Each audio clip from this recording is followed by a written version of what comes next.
کسی گاؤں میں ایک غریب مولوی رہتا تھا۔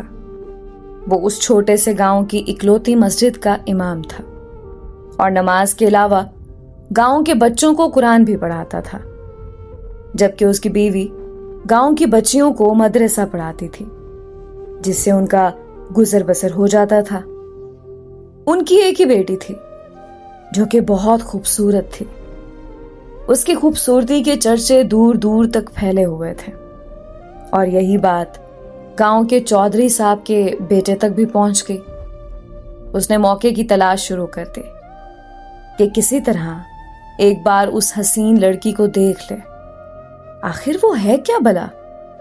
ایک دن وہ مولوی صاحب کے گھر چلا گیا کہ کچھ نیاز وغیرہ دینے کے بہانے مولوی کی بیٹی کا دیدار ہو جائے گا، اور اس طرح وہ اپنے مقصد میں کامیاب ہو گیا۔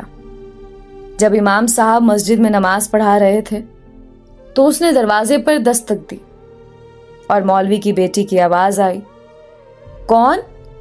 اس نے کہا کہ اس کے پاس کچھ سامان ہے جو چودھری صاحب نے بھیجا ہے، وہ لے لیں۔ لڑکی نے کہا کہ آپ دروازے میں رکھ دیں، میں اٹھا لوں گی۔ اس نے سامان رکھا اور وہیں انتظار کرنے لگا۔ جب لڑکی نے سمجھا کہ سامان رکھنے والا چلا گیا ہے تو اس نے سامان اٹھانے کے لیے دروازہ کھولا تو اس لڑکے نے اسے دیکھ لیا، دیکھا ہی نہیں بلکہ اس پر عاشق ہو گیا اور وہیں اپنا دل دے بیٹھا۔ لڑکا گھر آیا اور ضد پکڑ لی کہ اس نے شادی کرنی ہے تو مولوی کی بیٹی سے ہی کرنی ہے۔ چودھری صاحب اس رشتے کے حق میں نہیں تھے۔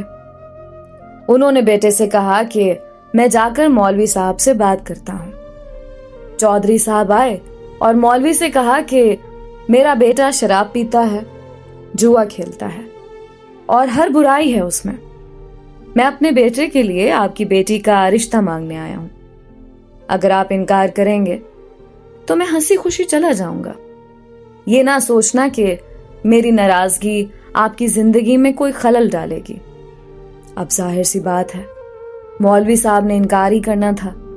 چودھری صاحب گھر گئے اور بیٹے سے کہا کہ مولوی نے انکار کر دیا ہے اور اب دوبارہ کبھی اس کی گلی میں نظر نہ آنا۔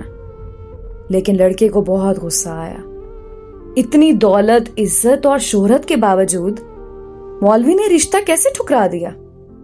میں ضرور انتقام لوں گا، اور اس نے دل میں انتقام کی ٹھان لی۔ ادھر مولوی صاحب کی بیٹی بیمار ہو گئی اور اس کے پیٹ میں درد شروع ہو گیا۔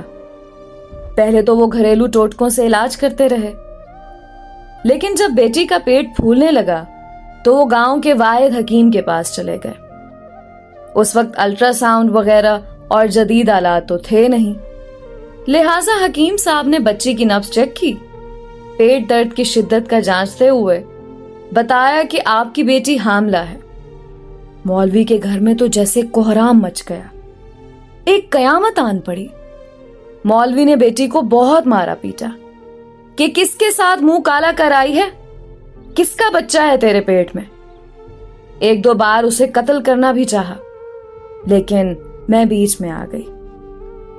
اسے یقین تھا کہ اس کی بیٹی بے گناہ ہے۔ وہاں ان کی بیٹی بھی اس امتحان پر اللہ سے امید لگا کر بیٹھ گئی کہ اب کوئی معجزہ ہی اسے اس ناکردہ گناہ سے نکال سکتا ہے۔ ادھر چودھری کے بیٹے نے جب 2-3 بار مولوی کو بیٹی کے ہمراہ حکیم کے پاس جاتا دیکھا تو حکیم کے پاس چلا گیا۔ تھوڑی سی رقم ادا کی تو حکیم نے ساری بات اگل دی۔